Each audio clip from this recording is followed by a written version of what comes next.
I শোনো, চ্যানেলটি subscribe করে ঘন্টাটি বাজিয়ে দিও, কেমন?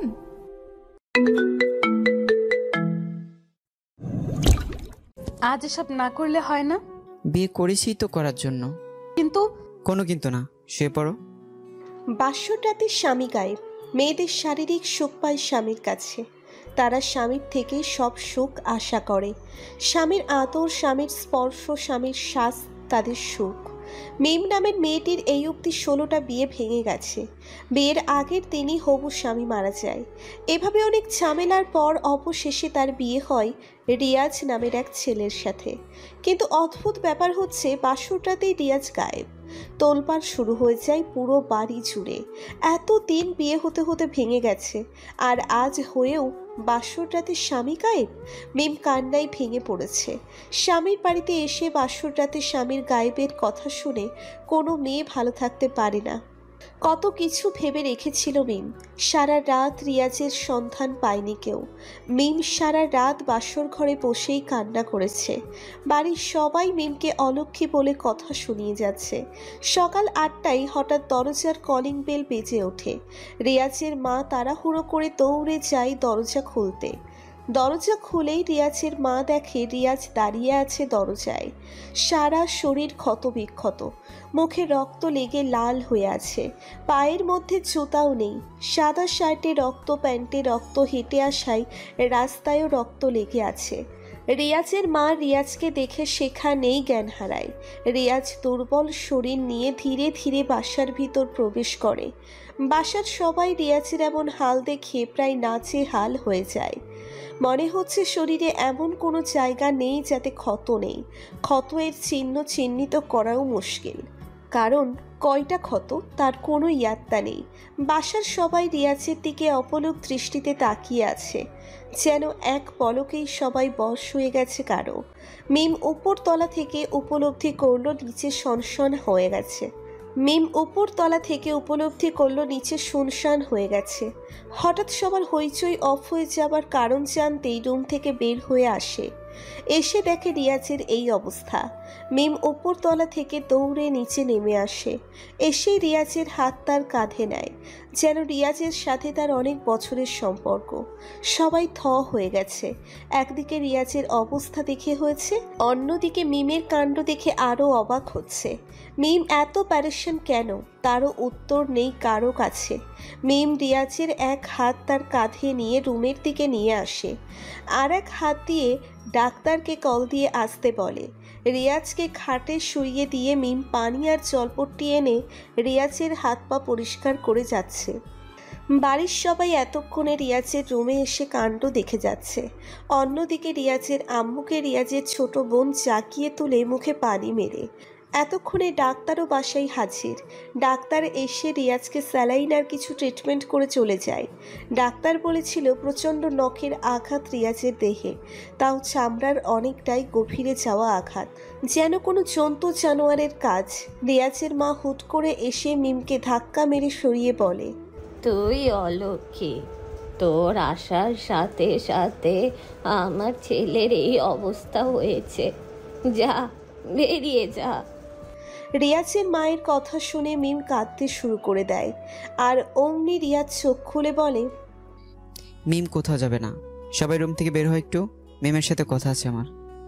রিয়াজের কথা শুনে আধুম পিস হয়ে যায় সবাই। এ কেমন অদ্ভুত কথা বলছে রিয়াজ। তবুও রিয়াজের কথা অনুযায়ী সবাই রুম ত্যাগ করে বাহিরে যায়। মিম দরজার কোনায় দাঁড়িয়ে কান্না করেই যাচ্ছে। সবাই রুম থেকে বের হতেই মিম দরজা বন্ধ করে রিয়াজের পাশে এসে বসে। সত্যি রিয়াজ, আমি হয়তো অলক্ষী, বারবার আমার জন্যই সবার বিপদ হয়, তুমি আমাকে ক্ষমা করে দাও। ওই বউ, তুমি আমার ন্যাকামি কান্না কেঁদো না তো, যা বলছি তা শোনো, আমাকে সব খুলে বলো কি হচ্ছে, কে করছে এসব? সত্যি আমি কিছুই জানি না। প্রতি 3-4 দিন পর একটা লোক আমার স্বপ্নে এসে বলতো আমি যেন বিয়ে না করি, আমাকে কেউ বিয়ে করতে পারবে না। দেখতে কেমন লোকটা? আমি ঠিক খেয়াল করতে পারি না, ঝাপসা দেখা যায়। বুঝলাম, তাহলে আমি তোমাকে বিয়ে করছি কিভাবে? সেটাই তো ভেবে যাচ্ছি। আমি ভেবেছি তুমিও মরে যাবে। গায়ে হলুদের দিন যখন শুনলাম তুমি বেঁচে আছো, তখন অদ্ভুত লেগেছে আমার। বিয়ের দিন যখন তুমি কবুল বলেছো, তখনও বিশ্বাস হচ্ছিল না। বাসর ঘরে ঢুকে এসব নিয়েই ভেবে যাচ্ছিলাম। এরপর শুনলাম তুমি গায়েব। তখন থেকেই তোমার জন্য আমার মন কেঁদে যাচ্ছিল। এবার পুরো ঘটনা বলি। বলো। হলুদের দিন আমি এমনি এমনি ছিলাম না, সেদিন অনেক বিপদ গেছে। বিয়ের দিন অনেক সমস্যার মুখোমুখি হয়েছি আমি, কিন্তু সামলে নিতেও পেরেছি। আর বাসরাতে ঘটেছে আসল ঘটনা। কি ঘটনা? আমার বন্ধু রনিকে চেনো? হ্যাঁ, বিয়ের দিন নিচে ছিল খুব। রনি সহ এই ব্যাপারে ছাদে কথা বলছিলাম। হঠাৎ একটা তারার মতো কিছু উড়ে এসে রনিকে নিয়ে যায়। আমি ঠিক বুঝে ওঠার আগে আরেকটা তারার মতো কিছু এসে আমাকেও নিয়ে যায়। তারপর আমার কিছু মনে ছিল না। অনেকক্ষণ পর চোখ মেলে দেখি আমি একটা জঙ্গলে আছি। আমার সামনে রনিও পড়ে আছে। চারপাশ অন্ধকার ছিল, চাঁদের আলোয় শুধু গাছ আর গাছের ছায়া চোখে পড়ছে। আর একটু চোখ বুলিয়ে দেখি আমার সামনে একটা ভাঙ্গা ঘর, সম্ভবত কাঠের ভাঙ্গা ঘর ছিল। আমি দড়িকে রনিকে জাগিয়ে তুলি, আর অমনি জঙ্গলের চারপাশ থেকে গাছ থেকে সে ভাঙ্গা ঘরের ভেতর থেকে একটা বাঘ বেরিয়ে আসে। আল্লাহ, কি বলেন? তারপর? সবাই এসে আমাদের উপর ঝাঁপিয়ে পড়ে। আমি ঝাঁপিয়ে পড়ি রনির উপর, কারণ আমি তো জানি এদের আঘাত আমাকে ক্ষত করবে। তাই রনিকে রক্ষা করলাম। ওর গায়ে ঝাঁপিয়ে পড়ায় বাঘগুলো আমাকে আঁচড় কাটতে থাকে। এরপর আর কিছুই মনে নেই। চোখ মেলে দেখি আমি বাগানে পড়ে আছি। আমার নিচে রনি এখনো শুয়ে আছে। শরীর আমার ক্ষত আর ব্যথা। পরে রনিকে জাগিয়ে তুলে একটা তাবিজের জন্য পাঠিয়েছি, আর আমি বাসায় এলাম। এত কিছু হয়ে গেল? হ্যাঁ, কিন্তু কে করেছে এগুলো তা সঠিক জানলাম না। খুব শীঘ্রই জেনে যাব। কিভাবে? তাবিজ জানার পর। কিসের তাবিজ? তা তুমি পরে জানতে পারবে। এখন কাছে এসে একটা কিস দাও, মন জোড়াই। মিম রিয়াজের দুই গালে হাত রেখে ঠোঁট বরাবর ওর ঠোঁট এগিয়ে নিতেই টেবিল থেকে ফুলদানিটা পড়ে গেল। মিম চমকে গিয়ে আবার বসে পড়ে। রিয়াজ বলল, আরে বিড়াল হবে, তুমি আসো তো। রিয়াজের কথা শুনে মিম আবার এগিয়ে আসে রিয়াজের দিকে। ঠোঁটে ঠোঁট লাগাতেই জানালা থেকে কেউ চিৎকার দিয়ে বলল, মৃত্যুর দিকে পা বাড়াস না, শেষ হয়ে যাবি। আওয়াজটা শুনেই রিয়াজ ঘাবড়ে গিয়ে মিমকে ছেড়ে দেয়। মিম নিজেও ভয় পেয়ে আছে। রিয়াজ অসুস্থ শরীর নিয়ে বসা থেকে উঠে কোনোভাবে বহু কষ্টে জানালার পাশে গিয়ে আশেপাশের পরিস্থিতি দেখতে লাগলো। সব কিছুই স্বাভাবিক আছে, তাহলে আওয়াজ করলো কে? এই সাত সকালে কেউ মজা করেনি তো? রিয়াজ আবার রুমে এসে মিমকে জড়িয়ে ধরলো। এর উদ্দেশ্য এইটা নয় যে 6-9 কিছু করবে, কারণ বাসরটাতে রিয়াজ গায়েব হয়েছে। মিমকে কিস করতে গিয়ে গায়েবের শব্দ এসেছে। মিমের সাথে মিলিত হতেই দিচ্ছে না। সেটাই পরীক্ষা করার জন্য রিয়াজ মিমকে জড়িয়ে ধরে। যেই মিমকে জড়িয়ে ধরেছে অমনি একটা মরা পাখি জানালা দিয়ে উড়ে এসে রিয়াজের রুমে পড়ল। রিয়াজ আবার চমকে গিয়ে মিমকে ছেড়ে দেয়। এবার রিয়াজ শিওর যে কিছু একটা অবশ্য আছে, যেটা রিয়াজকে মিমের থেকে দূরে রাখতে চাইছে। রিয়াজ মিমকে ছেড়ে পাখিটি তুলে দেখল এইটা একটি মরা কাক। পাখিটির ঘাড়ে কেউ কামড় দিয়ে গলা ছিদ্র করে ফেলেছে। এরপর যেন জেদ করে কেউ পাখিটির রুমে নিক্ষেপ করেছে। রিয়াজ ঘটনা পুরো আঁচ করতে পারলেও এর পিছনে কে আছে তা জানে না, কিন্তু তা তো জানতেই হবে। কিছুক্ষণ পর রনি দরজার ওপাশ থেকে নক করতে লাগলো। রিয়াজ গিয়ে দরজা খুলে দেখে রনি তাবিজ নিয়ে হাজির। তাবিজটা হচ্ছে এরকম, কোনো অশুভ কিছু তাবিজের এরিয়ায় প্রবেশ করতে পারবে না। রিয়াজ প্রথমে ভেবেছে তাবিজটি রুমে রাখবে, কিন্তু বর্তমানে পরিস্থিতিতে যা বুঝলো এইটা নিজের গলায় বেঁধে রাখতে হবে। রনিকে বিদায় দিয়ে রিয়াজ দরজা আটকে দেয়। এরপর মিমকে বলল, শোনো মিম, এসব এমন কেউ করছে যে তোমার সাথে কাউকে মিশতে দিতে রাজি না। কারণ তোমার বিয়ে ঠিক হবার আগেই যাদের মৃত্যু হয়েছে তারা সবাই তোমার সাথে মিশতে যাচ্ছিল, তাই মরেছে।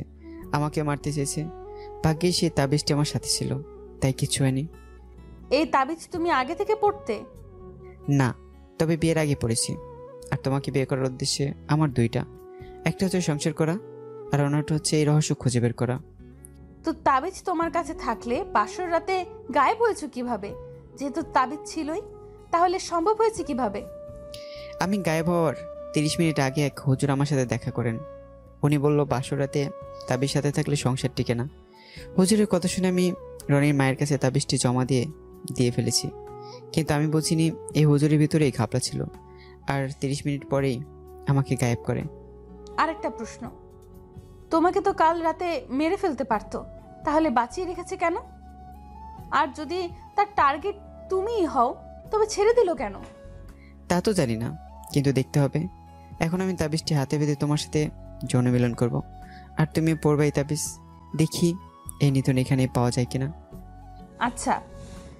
রিয়াজ তাবিজটি মিমের হাতে বেঁধে দেয় আর নিজের হাতেও একটা বাঁধে। যখন তাবিজ বাঁধতে ছিল তখন যেন একটা ভূমিকম্প গেল বাড়ির ওপর দিয়ে।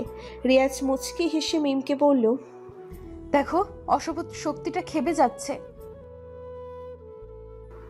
রিয়াজ তাবিজের মিশন শেষ করে মিমকে জড়িয়ে ধরেছে। বুঝতে পারছে জানালার পাশের আম গাছটা কেউ ভেঙে ফেলার মুডে চলে এসেছে। এসবে রিয়াজের পরোয়া নেই। রিয়াজের উদ্দেশ্য হচ্ছে অশুভ শক্তিটাকে চিহ্নিত করা, এরপর তার সমস্যা, পরে তার দুর্বলতা, আর এরপর বিনাশ। এই অসুস্থ দেহ নিয়ে যৌন মিলনের কোনো মানে হয় না, কিন্তু রহস্য তাড়াতাড়ি খুঁজতে হবে, নয়তো বিপদ ঘটে যাবে। অর্থাৎ যে কোনো সময় যে কিছু হতে পারে। রিয়াজ বুদ্ধি করে জানালা খোলা রেখে এই কাজটা করতে যাচ্ছে, যেন সেটা যেই হোক তাকে দেখতে পায়। রিয়াজ মিমকে বিছানায় নিয়ে শোয়ানোর সাথে সাথে রিয়াজের টেবিল থেকে তৈলের বোতলটা পড়ে যায়। রিয়াজ বুঝেও না বোঝার ভান ধরে মিমের উপর ঝাঁপিয়ে পড়ে। এবার ঘরের দেওয়ালগুলো যেন থরথর করে একাধারে কাঁপতে লাগলো। রিয়াজ সুযোগ বুঝে আসল মিশনে যেতে প্রস্তুত নেয়, আর তখনই বাড়ির বাহির থেকে রনি চিৎকার দিয়ে বলল, রিয়াজ, তোর মা মারা গেছে। রিয়াজ কথাটা শুনেই মিমকে রেখে জামা কাপড় পরে নেয়। এরপর নিচে এসে দেখে রিয়াজের মা ফ্লোরে পড়ে আছে। রিয়াজ সিঁড়ি পেয়ে নামতে নামতে স্তব্ধ হয়ে গেছে। হুট করে একই হয়ে গেল। রিয়াজের চোখের কোণায় পানি জমা হচ্ছে। রনি বলল, হঠাৎ করে আন্টি শূন্যে ভাসতে লাগলো, আর উপর থেকে হুট করে পড়েই মারা যায়। রনির কথা শুনে রিয়াজ বুঝে যায় এটা নিশ্চয়ই অশুভ শক্তির কাজ, যে তাবিজের কারণে তাদের অ্যাটাক করতে না পেরে রিয়াজের আম্মুকেই মেরে দেয়। রিয়াজের চোখ লাল হয়ে আছে। মিমকে বিয়ে করা কি পাপ ছিল তার? রহস্যের বাঁধন খুলতে নাকি অনেক কিছু হারাতে হয়, কিন্তু এভাবে নিজের জন্মদায়িনী মাকে হারাবে তা কখনো ভাবিনি। রিয়াজের আব্বু অনেক আগেই মারা যায়। যখন রিয়াজের বয়স 6 বছর ছিল তখনই একটা রহস্যের ছায়ার আকৃতি বোঝার জন্য নাকি ছুটেছিলেন, যার জন্য নিজেকেই বলি দেয়। আর সেই থেকেই রহস্যের পেছনে ছোটা রিয়াজের নেশা হয়ে দাঁড়ায়। প্রতিজ্ঞাবদ্ধ হয় যে কারণে নিজের আব্বুকে হারিয়েছে সেই কারণটাকেই হার মানাবে সে, কিন্তু অবশেষে আবার হেরে গেল নিজের মাকে হারিয়ে। এবার আরও জেদি হয়ে যায় রিয়াজ। মিম বাড়ির এক কোণে দাঁড়িয়ে কান্না করছে। রিয়াজ মায়ের লাশের পাশ থেকে উঠে সবার উদ্দেশ্যে বলল, এখানে মিমের দোষ নেই, একটা অভিশাপ আমাদের পিছু পড়ে আছে, আর যে কোনোভাবে অভিশাপকে শেষ করব আমি। মায়ের লাশ দাফনের ব্যবস্থা করা হোক। কথাটা বলেই রিয়াজ চলে যায় উপরে। মিম অবাক হয়ে যাচ্ছে রিয়াজের গর্বে। তার আগমনের কারণে এসব হচ্ছে সে বুঝতে পারছে, তবুও রিয়াজ তাকে এতটা ভালোবাসে এইটা ভেবেও অশ্রুপাত আরেকটু ঘন হয় মিমের। এদিকে মিমের বাপের বাড়ি অর্থাৎ রিয়াজের শ্বশুর বাড়ির লোকজন এসে পড়ে। রিয়াজের আম্মুর মৃত্যুতে সবাই শোকাহত। মিমের পরিবার মিমকে জিজ্ঞেস করলে সে একটা কথাই বলে, আকাশের চাঁদ কয়জনের কপালে চোটে। সারা দিন কেটে যায় রিয়াজের আম্মুর দাফনে। জানাজার নামাজ শেষে অনেকেই চলে যায় যে যার বাড়িতে। রিয়াজের পরিবারের অনেকেও চলে যায়। তাদের মন্তব্য এই বাড়িতে অভিশাপ আছে, পরে যদি তাদের কিছু হয় সেই ভয়ে অনেকে পালিয়ে যায় বাড়ি থেকে। নানান অজুহাত তখন উপচে আসে। বাহানার মেলার ভিড়ে লুকাতে বাধ্য হয় সবাই। কথাই তো আছেই, নিজে বাঁচলে বাপের নাম। বাড়িতে শুধু রয়েছে রিয়াজের ছোট বোন রনি, রিয়াজ আর মিম। আর রিয়াজের দাদি তো নাড়াচাড়া করতেও কষ্ট পায়। বয়স হয়ে গেছে, বৃদ্ধ মানুষ। রাতে মিম রান্না করে, সবাই এসে খেয়ে দিয়ে ঘুমিয়ে পড়ে। রিয়াজের পাশের রুমে রনি ঘুমিয়েছে, আর রিয়াজের দাদির সাথে ঘুমিয়েছে রিয়াজের ছোট বোন। এদিকে মিম রুমে এসে আধা ঘন্টা বসে আছে। রিয়াজ ব্যালকনি থেকে আসছেই না। রিয়াজকে কিছু বলতেও পারে না মিম। মেলামেশা করতে গেলেই তো একটা অঘটন ঘটে যায়। তবে মেলামেশা করার ইচ্ছেটার থেকে বেশি ইচ্ছে হয় রিয়াজের বুকে মাথা রেখে ঘুমোতে। সেটাও হয়তো মিমের কপালে নেই, কারণ বুকে মাথা রেখে ঘুমোতে গেলেই হয়তো আওয়াজ আসবে রিয়াজ তোর দাদি মারা গেছে। অন্ধকার রুমে চাঁদনি আলোয় মিষ্টি ঘ্রাণ ছড়াচ্ছে বেলি ফুলের গন্ধ। বিছানায় মন খারাপের দেশে ডুবে বসে আছে বিম। রহস্যের কালো চটের থেকে মুক্তির সমাধান খুঁজতে ব্যালকনিতে বসে ভাবছে রিয়াজ। এই এক নিরবচ্ছিন্ন রহস্য। রিয়াজের মনে প্রশ্ন জাগে কয়েকটা, যেটা সে নিজের চোখে দেখতে পায় না, অর্থাৎ একটা বাতাস। সেই বাতাসের সঙ্গে লড়াই করা যাবে কিভাবে? যার অনেক শক্তি, অনেক ক্ষমতা, তার কাছে রিয়াজ তুচ্ছ মাত্র। যাকে ছোঁয়া যায় না, স্পর্শ করা যায় না, তাকে কিভাবে শেষ করবে? রিয়াজের আব্বু রিয়াজকে ছোটবেলায় বলতো, মানে রিয়াজের যখন 5 বছর ছিল তখন অনেক শিক্ষা দিত। তার মধ্যে একটা ছিল, যেখানে তুই থেমে যেতে চাস সেখান থেকেই শুরু কর, সফলতা তোর দুয়ারে এসে কড়া নাড়বে। এখন রিয়াজ শুধু একটাই ভাবছে, এখানেই তো শেষ, তবে শুরুটা হবে কোথা থেকে? কি জানি, দেখি কি হয়। সফলতা বড়ই নিষ্ঠুর। এখন কড়া নাড়লে কি হয়? ঘুষ দেওয়াও চাই না, নয়তো সেটাই দিতাম। ভাবতে ভাবতে রাত 1টা বেজে যায়। রিয়াজ ব্যালকনি থেকে উঠে নিচের রুমে আসে। এসে দেখে মিম যেভাবে বসে অপেক্ষা করছিল ঠিক সেভাবেই খাটের মাথার সাথে হেলান দিয়ে ঘুমিয়ে পড়েছে। রিয়াজ কিছুক্ষণ চাঁদনির আলোয় মিমের মুখটার দিকে তাকায়। এ যেন এক মায়াবী শহরের যাত্রা পথের সন্ধান। পায়ের দেশে যেতে হলে এই চেহারাটাকে সবার আগে দেখা দরকার। মিমকে ঠিকমতো শুইয়ে দেওয়ার জন্য রিয়াজ মিমের পাশে গিয়ে দাঁড়ায়। পিঠে হাত দিতে রিয়াজ খেয়াল করলো জানালার পাশে আম গাছটা নড়ে উঠল। বুঝতে পেরেছে সে এখানেই আছে। রিয়াজ আর মিমকে স্পর্শ না করে পাশেই শুয়ে পড়ে। শোয়ার সময় কয়েকটি ইচ্ছেকৃত কাশি দিয়ে মিমকে জাগিয়ে দেয়, যার ফলে মিম রিয়াজের উপস্থিতি টের পেয়ে নিজেই ঠিকমতো শুয়ে পড়ে। রিয়াজ চোখটা অফ করে দিতেই তলিয়ে যায় ঘুমের দেশে। কিছুক্ষণ ঘুমানোর পর হঠাৎ রিয়াজ জেগে যায়। একটা ভুটকার গন্ধ পাচ্ছে রিয়াজ চোখটা মেলতেই দেখে রিয়াজের রুমে ঠিক রিয়াজের খাটের পাশে ফ্লোরের উপর একটা লোক দাঁড়িয়ে আছে। সাদা পাঞ্জাবি গায়ে দেওয়া, পাঞ্জাবিটা যেন নিচে থেকেই জলজল করে যাচ্ছে। লোকটা দেখতে ইয়া বড়, পুরো 8-9 ফুট লম্বা হবে। পশ্চিম থেকে মুখ করে আলিফের মতো দাঁড়িয়ে আছে। রিয়াজ ভয়ে পুরো নাচেহাল অবস্থা। সরাসরি এমন অলৌকিক কিছুকে আগে কখনো দেখেনি রিয়াজ। কিছুক্ষণ পর লোকটি হাঁটুতে হাত দিয়ে মাথা নিচু করে। রিয়াজ চুপ মেরে দেখে যাচ্ছে সব। লোকটির হাবে ভাবে বোঝা যাচ্ছে রুকুতে গেছে, অর্থাৎ তিনি নামাজে আছে। রিয়াজের কপাল ঘেমে ঘাম বের হচ্ছে। লোকটির রুকু সিজদাহ সব দেখে যাচ্ছে রিয়াজ। দেখতে দেখতে লোকটির নামাজ শেষ হয়ে যায়। নামাজ শেষ হতেই সে রিয়াজের দিকে হুট করেই চোখ বড় বড় করে তাকায়। মুখটি ভীষণ কালো, তার চোখ দুটি সাদা সাদা। রিয়াজের দিকে তাকাতেই রিয়াজ ভয়ে একটু কুঁকিয়ে উঠল। আচ্ছা, লোকটি কে? ভূত, জিন নাকি মানুষ? কি হতে চলেছে রিয়াজ আর মিমের কপালে, সবই জানতে পারবেন পরবর্তী পর্বে। লোকটি রিয়াজের দিকে তাকিয়ে অদৃশ্য হতে লাগলো। সাদা আলোয় যেন মিশে যাচ্ছে। ওনার পুরো শরীর ছোট ছোট আলোর রূপ ধারণ করেই গায়েব হয়ে গেল। বাতাসে যেন মিলে গেল উনি। রিয়াজ অপলক দৃষ্টিতে তাকিয়েই আছে। এইটা কি ছিল? কোনো জিন? সম্ভবত সেটাই হবে, কারণ সাদা পাঞ্জাবি পরিহিত লোক নামাজে ছিল, তাও কিছুক্ষণ পর গায়েব হয়ে গেল। নিজের চোখে না দেখলে যে কেউ বিশ্বাস করে না, তারই একটা ইঙ্গিত। রিয়াজ ধীরে ধীরে মিমকে ডাকতে লাগলো। মিম ঘুমের মাঝে তলিয়ে গেছে, কোনো হুঁশ নেই। রিয়াজ পিছু ফিরে মিমকে ডাকতে গিয়েই দেখলো মিমের ওপাশে, অর্থাৎ খাটের পাশে সেই লোকটি দাঁড়িয়ে আছে। রিয়াজ লোকটিকে দেখেই ভয়ে আবার উল্টো দিকে মুখ ফিরিয়ে ফেলে। ভয়ঙ্কর এই চেহারা সে আর নিতেই পারছে না। এইবার রিয়াজের কাছে সব কিছু ধীরে ধীরে পরিষ্কার হতে লাগলো। এই চিন্তাই মিমকে শান্তি দিচ্ছে না। সম্ভবত মিমকে পছন্দ করে, কিন্তু কিভাবে এই চিনকে রাস্তা থেকে সরিয়ে নেবে? ওর অনেক শক্তি, নিজের উপর আস্থা রাখার ব্যবস্থাটাও কাঁচা হয়ে গেল। মনে মনে রিয়াজ বলল, তোরে আমি ল্যাংটা করে বাগামো শালা, বইয়ের লোকেও একটু করতে দেস না? সকালে ঘুম থেকে উঠে দেখে মিম জানালার পাশে চুল ঝাড়ছে। শাড়ি আর ব্লাউজ পরে চেয়ারে বসে আছে। কোমরটা দেখতেই রিয়াজের দাঁড়িয়ে যায়। মানে গায়ের লোম। বাহিরের সূর্যের আলোটা সোজা মিমের চুলে এসে সংঘর্ষিক খাচ্ছে। রিয়াজের কাম ভাব বেড়ে গেল। এমনিতেই সকালবেলা ছেলেদের গ্রামীণ ফোনের টাওয়ারের নেটওয়ার্ক 4G থাকে। এর মাঝে এই দৃশ্য দেখে কন্ট্রোল করতে পারবে বলে মনে হয় না কেউ। রিয়াজ ধীরে ধীরে বিছানা ছেড়ে মিমের দিকে এগোতে লাগলো। আস্তে আস্তে গিয়ে মিমকে জড়িয়ে ধরবে ভাব ঠিক তখনই মিম একটু নড়ে ওঠে।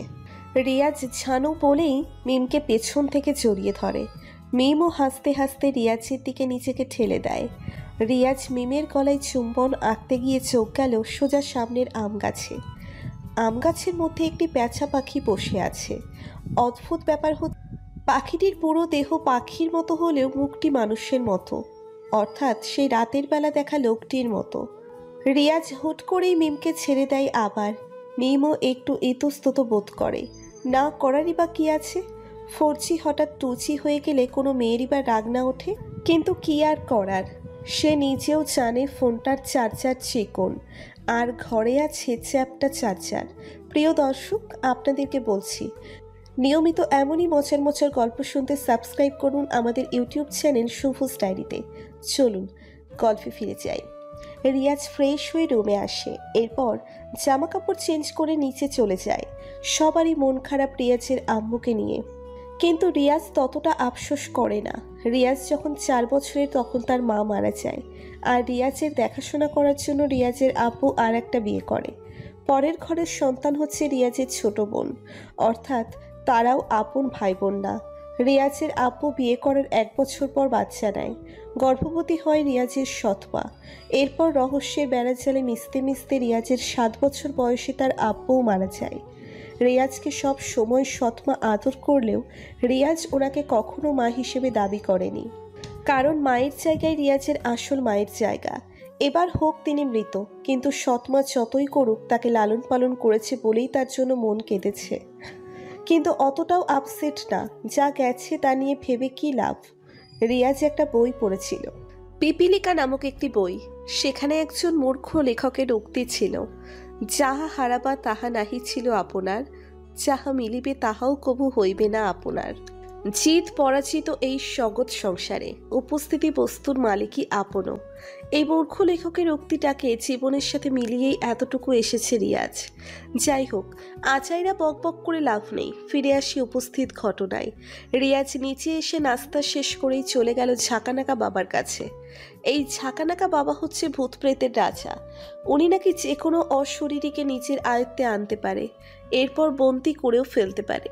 রিয়াজ ওনার খোঁজ পেয়েছে একটা ফেসবুক পেজে। ওনার পেজের নাম ঝাঁকানাকা বাবা। রনিকেও সাথে করে নিয়ে যায়।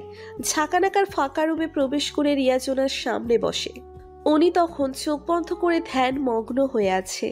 বিড়বিড় কি যেন বলছিল। হঠাৎ একটা চিৎকার দিয়ে উনি মন্ত্র পড়া শুরু করে। ওম ক্রোম অপেরামিনি গুগল ম্যাপ আপামনি ক্রং বং হু হা হা হা হা ঝাঁকানাকা বাবা হা হা হা হা। হঠাৎই মন্ত্র শুনে রনি এক লাফে রিয়াজের কোলে উঠে যায়। রিয়াজ রনিকে নামিয়ে বলল, ঝাঁকানাকা বাবা, আমার হেল্প লাগবে। বল বাচ্চা, কি হেল্প? এরপর ওনাকে একে একে সব ঘটনা বলে রিয়াজ। উনি চোখ বন্ধ করে ঘটনা শুনেই যাচ্ছে। ঝাঁকানাকা বাবা রিয়াজের ঘটনা শুনতেছে আর মাঝে মাঝে পেজের মেসেজে রিপ্লাই দিচ্ছে। রনি রিয়াজকে কানে মুখে বলল, উনি কি ভণ্ড নাকি? রিয়াজ কোনো উত্তর দেয়নি। ভণ্ড হোক আর যাই হোক, উপকার করতে পারলেই হলো। রিয়াজ ওনাকে সব বলার পর উনি বলল, আজ রাত 12:30টায় আমি তোকে মেসেঞ্জারে নক দিব। মেসেঞ্জারে কেন ঝাঁকানাকা বাবা? একটা মিসড কল দিলে আমি ব্যাক করব। মিস কলের টাকা নেই, 50 MB আছে ফোনে। ও আচ্ছা, হ্যাঁ, এরপর আমি কি করব? তুমি তখন তোমার বউকে নিয়ে জানালার পাশে আসবে। ব্যালকনিতে? হ্যাঁ, আর আমি তখনই শুরু করব আমার কাজ। ব্যালকনিতে গিয়ে কি দাঁড়িয়ে থাকবো? না, তোমার বউকে আদর করবা, নইলে তো জিন বের হবে না। আচ্ছা দয়াল বাবা। ও সরি ঝাঁকানাকা বাবা। হ্যাঁ, এবার যাও। আচ্ছা। শোনো, কিছু দিয়ে তো যাও।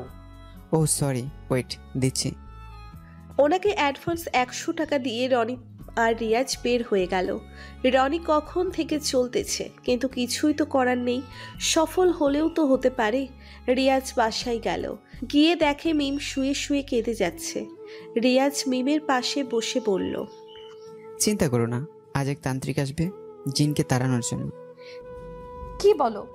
কে সে? চিনবে না, রাতে 12টায় আসবে পারবে তো? মনে হয়, দেখি। আচ্ছা। দুপুর গেল, বিকেল এলো, বিকেল গেল, সন্ধ্যা এলো, সন্ধ্যা গেল, রাত এলো, রাত যায়নি এখনো। ঘটনা শুরু এখান থেকে। 12টা বেজে গেছে, একটু পর মিশন স্টার্ট হবে, আর এরপর হয়তো কোনো বিপদ থাকবে না। 12:30 বাজতেই রিয়াজের ফোনে মেসেজ এলো ঝাঁকানাকা বাবার। লেখা আছে, হাই ব্রো, শুরু কইরা দাও নাও। রিয়াজ আর দেরি করেনি। রাত 3:23। রিয়াজের ঘরের কিছুই ঠিকঠাক নেই। রিয়াজ অজ্ঞান ছিল, মাত্র উঠল শোয়া থেকে। উঠে দেখে মিম এখনো ফ্লোরে অজ্ঞান অবস্থায় পড়ে আছে। আলমারির উপর থেকে লটকে আছে ঝাঁকানাকা বাবা।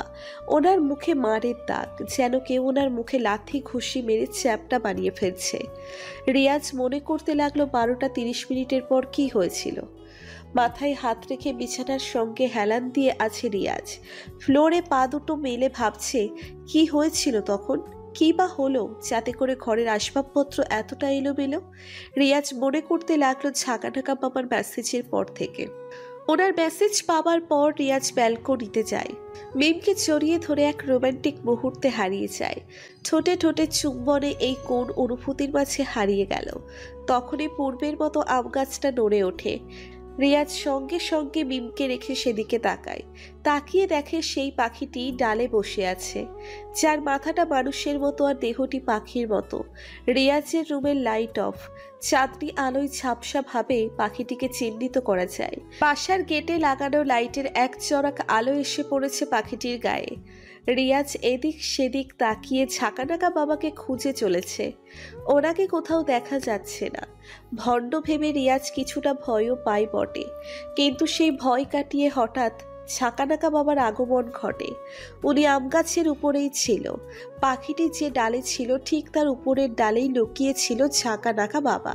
উনি মন্ত্র শুরু করে, আকালে ঝাঁকালে ফু ফা ফৌ, সর্বছাড়া ঝাঁকানাকা বাবার ঘরে নাই বউ, সিটখানি তো চক্ষু গভীর, অতলে হারিয়ে খা, আমার মন্ত্র পড়বে গিয়ে, যা সোনাটা বাড়ি যা।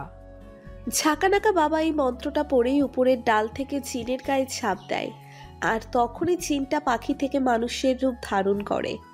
ঝাঁকানাকা বাবাকে এক থাপ্পড়ে রিয়াজের জানালা ভেঙে রুমে ঢুকিয়ে দেয়। ঝাঁকানাকা বাবার এই করুণ হাল দেখে রিয়াজ আর মিম ব্যালকনি ছেড়ে রুমে চলে আসে। এসে দেখে ঝাঁকানাকা বাবা বিছানায় লম্বা হয়ে শুয়ে আছে, সম্ভবত অজ্ঞান হয়ে গেছে। রিয়াজ ঝাঁকানাকা বাবাকে ডাকতে গিয়ে দেখে বিছানার সামনে হঠাৎ সেই জিন হাজির হয়, কেমন যেন অদৃশ্য থেকে দৃশ্যমান হয়ে যায়। রিয়াজ ওনাকে দেখে আর না এগিয়ে ফ্লোরে পড়ে যায়। লম্বাতে লোকটি প্রায় 9 ফুট, পুরো রুমের সিলিং ওনার মাথায় স্পর্শ হচ্ছে। রিয়াজ হাত পা ছিটকিয়ে পিছনে আসার চেষ্টা করে, কিন্তু তার আগেই সেই জিন তার হাত লম্বা করে রিয়াজের গলা টিপে ধরে।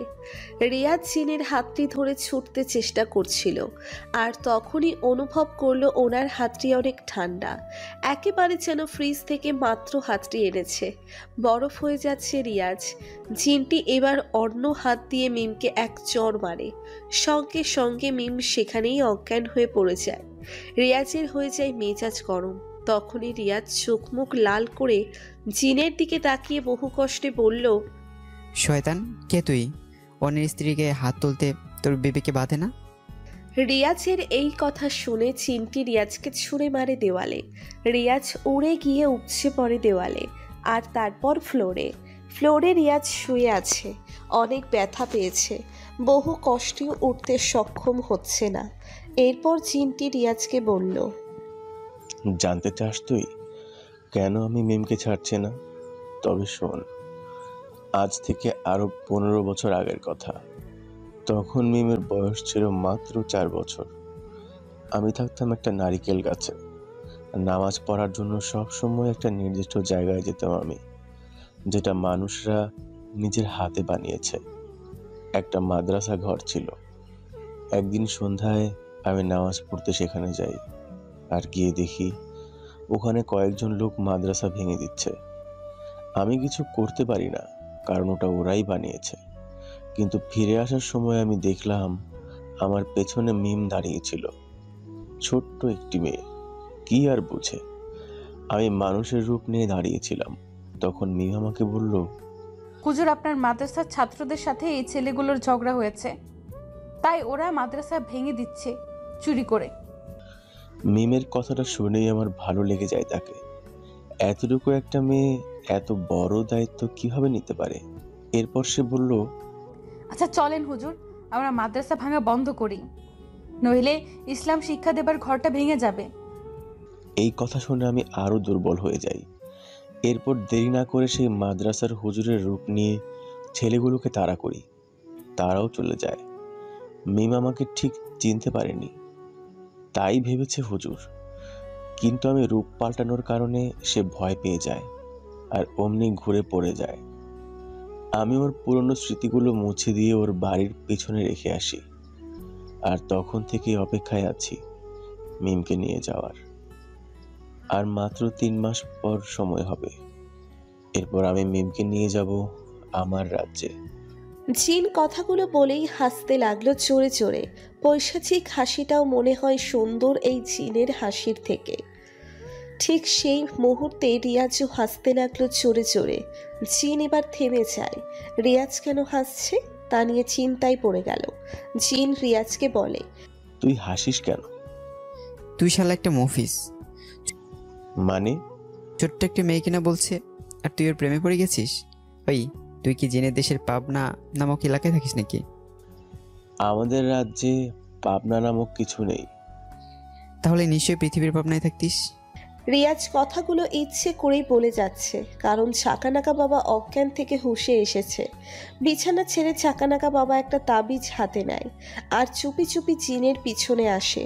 জিন প্রথমে কিছু না জানলেও পরে টের পেয়ে যায়, আর অমনি বসা থেকে উঠে ঝাঁকানাকা বাবাকে আরেক থাপ্পড় দেয়। ঝাঁকানাকা বাবা উড়ে গিয়ে টেবিলে পড়ে, ভেঙে যায় টেবিল। আবার ধরে নিক্ষেপ করে ড্রেসিং টেবিলের দিকে। আয়না সহ ভেঙে ছাকানাকা বাবা হাবা হয়ে গেছে। এরপর জিন ছাকানাকা বাবাকে ধরে আলমারির উপরে মারে। আলমারির উপরের কাঠের সঙ্গে ছাকানাকা বাবার পা আটকে যায় আর ঝুলে যায় আলমারিতে। ছাকানাকা বাবা অজ্ঞান হওয়ার আগে রিয়াজকে বলল, আজকে ভাত কম খাইছি, নইলে দেখাইতাম। বলেই অজ্ঞান হয়ে গেল। রিয়াজ এবার নিজেই মফিস হয়ে গেল। এই কেমন বাবা? চিন্তায় রাগে রিয়াজের দিকে এগিয়ে আসতেই পেছন থেকে মিম বলল, রিয়াজকে স্পর্শ করলে আমি নিজেকে নিজে হত্যা করে ফেলবো। কথাটা মিম জিনের উদ্দেশ্যে বলে। জিনটা দেখে মিমের হাতে ভাঙা আয়না, অর্থাৎ ড্রেসিং টেবিলের ভাঙা আয়না। নিজের গলায় নিজেই ধরে আছে। ভয়ে জিনটা বলল, না মিম, এটা করো না, কখনো না। তাহলে তুই আমার লাইফ থেকে চলে যা, আমি তোকে চাই না। আমি তোমাকে আমার বউ করতে চাই মিম। আমি এখন অন্যের বউ। রিয়াজ আমার বিবাহিত স্বামী। যদি আমি রিয়াজকে না পাই তবে আমাকে কেউ পাবে না, আমি নিজেই মরে যাব। আচ্ছা আচ্ছা, আমি তাকে মারবো না। তুই আজ থেকে আমার জীবন থেকে সরে যা, আর কোনো দিনও আমাকে সমস্যায় ফেলবি না। ঠিক আছে যাচ্ছি, আর কখনো আসবো না আমি। তুমি সুখে থেকো। হ্যাঁ, তুই গেলেই আমি সুখী হব, তার আগে না। ঠিক আছে, যাচ্ছি। এই বলেই চিমটি বাতাসের গতিতে উড়ে চলে যায়, যেন কোনো বিজলি চমকে উঠেছিল। পুরো রুমটা একবার কেঁপে উঠেছে, আর ওর গতি এতই বেশি ছিল যে যার ফলে রুমে একটা বাতাস সৃষ্টি হয়, আর সব কিছু এদিক সেদিক উপচে পড়ে। সাথে মিম আর রিয়াজও। আর কিছু মনেই নেই, অর্থাৎ অজ্ঞান হয়েছিল। রিয়াজ ইয়ে বলে এক চিৎকার দেয়। আওয়াজে লাফিয়ে ওঠে মিম। মিম উঠেই রিয়াজকে জড়িয়ে ধরে। রিয়াজও মিমকে শক্ত করে ধরে। এতদিন পর অভিশাপ মুক্ত হলো তাহলে। এমন সময় ছাকানাকা বাবার জ্ঞান ফিরে এসেছে। রিয়াজ আর মিম ছাকানাকা বাবার দিকে তাকিয়ে আছে। ছাকানাকা বাবা উঠেই বলতে লাগলো, কই জিন, সামনে আই, হাই ফাই ফু, শেষ কইরা দিমু, মাইরালামো, হারাইলামো, খাইয়া লইমু। ঝাঁকানাকা বাবার কথা শুনে রিয়াজ বিছানা ছেড়ে উঠে রুমের দরজাটা বন্ধ করে। তারপর ঝাঁকানাকা বাবাকে কেমন জামাই আদর করতে পারে তা আপনারাই কমেন্ট করে জানান। আচ্ছা, আপনার সাথে এমন হলে ঝাঁকানাকা বাবাকে কি করতেন?